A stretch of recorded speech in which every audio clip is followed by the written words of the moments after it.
ያ ሰውዬ ማለት ነው የወሰደብኝን ገንዘብ ካልመለሰልኝ ማለት ነው አስጠነቁልበታለሁ። እንዴት አትለኝም? ጥቁር አውራ ዶሮ ነው የሚበቃው ለሱ ማለት ነው። እንደዚህ ጠንቋይ ቤት ወስጄ አስደርጌ ቤቱ በር ላይ ነው የምጥልለት። ያኔ የራሱን ንብረት ሲያጣ ይገባዋል የኔ ገንዘብ ምን ማለት እንደሆነ ማለት ነው። አንተም ማለት አይደለም አታስብ፣ አንተ ትጨነቅ። ዛሬ ትመልስልኛለህ፣ መጨረሻ ቀን ነገ ትመልስልኛለህ። አንተ ችግር የለውም ችግር የለውም ትመልስልኛለህ። እሱ ግን ማለት ነው ካልመለሰልኝ ማጅራቱን ነው ማስደፋለት። ማታ በገጀራ አንገቱን አስቆርጬ እንዳይቀበር አድርጌ ነው ማስደፋው። ብሬን ካልመልስ አንተ ማለት አይደለም አትጨናነቅ። አንተ መልስልኝ፣ ለረጋ ብለህ ቀስ ብለህ ትሰጠኛለህ።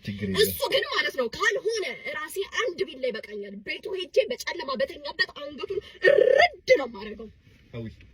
በቃኝ ብድሬን ካልመለስ ማለት ነው። የለም እንኪ ግድ የለም ይቅርብኝ። እንዲህ ነው ገንዘብ መቀበል። እናንተማ አትመልሱም፣ የራሳችሁ አደረጋችሁት እኮ።